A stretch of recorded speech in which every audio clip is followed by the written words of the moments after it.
Capítulo 3 Ao pé da cerca. A primeira coisa que Estevão pôde descobrir é que a vizinha era moça. Via-lhe o perfil em cada aberta que deixavam as árvores, um perfil correto e puro, como de escultura antiga. Via-lhe a face cor de leite, sobre a qual se destacava a cor escura dos cabelos, não penteados de vez, mas frouxamente atados no alto da cabeça, com aquele desleixo matinal que faz mais belas as mulheres belas. O roupão, de musselina branca, finamente bordado, não deixava ver toda a graça do talhe, que devia ser e era elegante, dessa elegância que nasce com a criatura, ou se apura com a educação, sem nada pedir, ou pedindo pouco à tesoura da costureira. Todo o colo ia coberto até o pescoço, onde o roupão era preso por um pequeno broche de safira. Um botão, do mesmo mineral, fechava em cada pulso as mangas estreitas e lisas, que rematavam em folhos de renda. Estevão, da distância e na posição em que se achava, não podia ver todas estas minúcias que aqui lhes aponto, em desempenho deste meu dever de contador de histórias. O que ele viu, além do perfil, dos cabelos e da tez branca, foi a estatura da moça, que era alta, talvez um pouco menos do que parecia com o vestido roçagante que levava. Pôde ver-lhe também um livrinho aberto nas mãos, sobre o qual pousava os olhos, levantando-os de espaço a espaço, quando lhe era mister voltar a folha, e deixando-os cair outra vez para embeber-se na leitura. Ia assim andando, sem cuidar que a visse alguém, tão serena e grave, como se atravessara um salão. Estevão, que não tirava os olhos dela, mentalmente pedia ao céu a fortuna de a ter mais próxima, e ansiava por vê-la chegar à rua que lhe ficava diante. Contudo, era difícil que lhe parecesse mais formosa do que era, vista assim de perfil, a escapar por entre as árvores. O jovem bacharel, para não perder o cestro dos primeiros tempos, avocava todas as suas reminiscências literárias. A desconhecida foi sucessivamente comparada a um serafim de Klopstock, a uma fada de Shakespeare, a tudo quanto na memória dele havia mais aéreo, transparente, ideal. Enquanto ele trabalhava o espírito nessas comparações poéticas, não descabidas, se quiserem, em tal lugar, e ao pé de tão graciosa criatura, ela seguia lentamente e chegara à encruzilhada das duas grandes ruas da chácara. Estevão esperava que voltasse à direita, isto é, que viesse para o lado dele, mas sobretudo receava que seguisse pela mesma rua adiante e se perdesse no fundo da chácara. A moça escolheu um meio termo, voltou à esquerda, dando as costas ao seu curioso admirador e continuando no mesmo passo vagaroso e regular. A chácara não era em demasia grande, e por mais lento que fosse o passo da madrugadora, não gastaria ela imenso tempo em percorrer até o fim aquela porção da rua em que entrara. Mas ali, ao pé daquele coração juvenil e impaciente, cada minuto parecia, não direi um século, seria abusar dos direitos do estilo, mas uma hora lhe parecia, com certeza. A moça, entretanto, chegando ao fim, parou alguns instantes, pousou a mão nas costas de um banco rústico que ali havia e enfrentava com outro, colocado na extremidade oposta. A outra mão descaíra-lhe, e os olhos também, o que magoou o seu curioso observador. Seriam saudades de alguém? Estevão sentiu uma coisa, a que chamarei ciúme antecipado, mas que na realidade eram invejas da alheia fortuna. A inveja é um sentimento mau, mas nele, que nascera para amar, e que, além disso, tinha em si o contraste do nascimento com o instinto, um berço obscuro e umas aspirações à vida elegante, nele a inveja era quase um sentimento desculpável.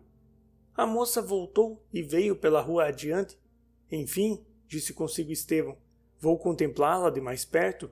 Ao mesmo tempo receoso de que, descobrindo ali um estranho, guiasse os passos para casa, Estevão afastou-se do lugar em que ficara, resoluto a aparecer, quando ela estivesse próxima à cerca do jardim.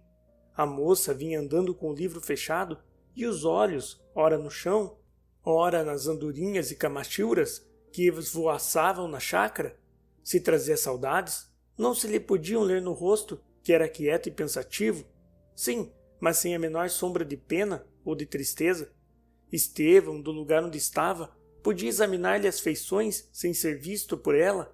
mas foi justamente do que não cuidou, desde que lhes pôde distinguir.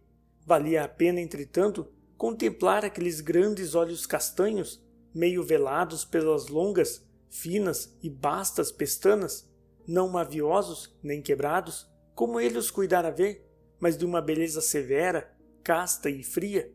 Valia a pena admirar como eles comunicavam a todo o rosto e a toda a figura um ar de majestade tranquila e senhora de si. Não era ela uma dessas belezas que, ao mesmo tempo que subjugam o coração, acendem os sentidos? Falava a inteligência primeiro do que ao coração? Tanto a arte parecia haver colaborado com a natureza naquela criatura, meia estátua e meia mulher. Tudo isto podia ver e considerar o nosso bacharel? A verdade, porém, é que a nenhuma destas coisas atendeu.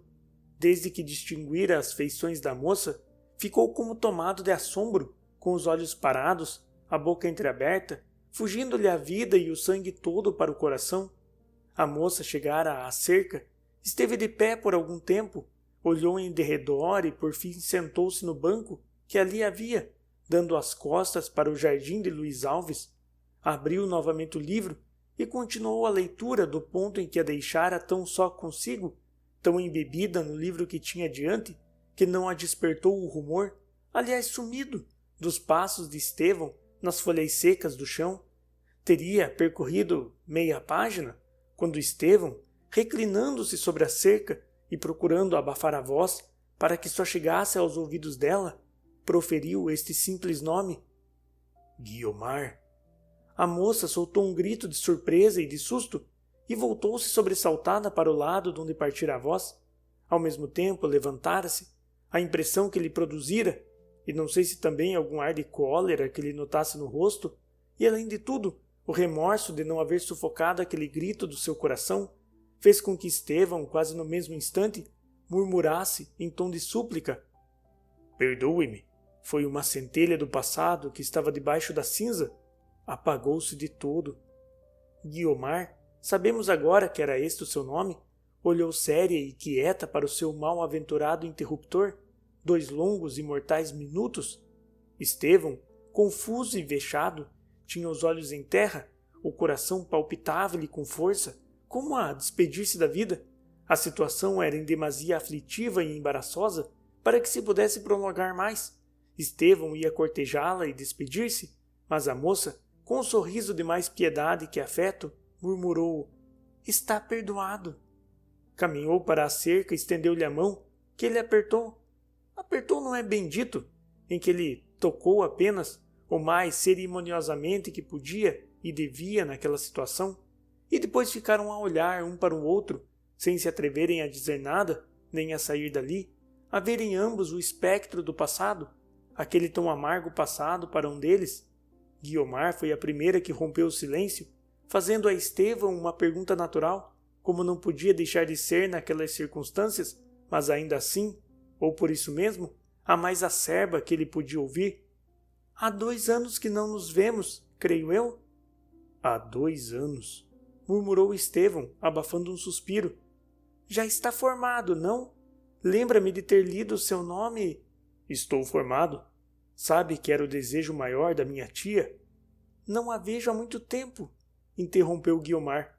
Eu saí do colégio, logo depois que o senhor seguiu para São Paulo. Saí a convite da baronesa, minha madrinha, que lá foi buscar-me um dia, alegando que eu já não tinha que aprender e que não me convinha ensinar. De certo, assentiu Estevão. Minha tia é que não deixou e nem podia deixar de ensinar. Acabou no ofício. Acabou? Morreu. Ah, morreu há cerca de 1 ano. Era uma boa criatura, continuou Guiomar, depois de alguns instantes de silêncio. Muito carinhosa e muito prendada. Devo-lhe o que aprendi. Está admirando esta flor? Estevão, apanhado em flagrante delito de admiração, não da flor, mas da mão que a sustinha, uma deliciosa mão, que devia ser por força a que se perdeu da Vênus de Milo, Estevão balbuciou. Com efeito, é linda. Há muita flor bonita aqui na chácara.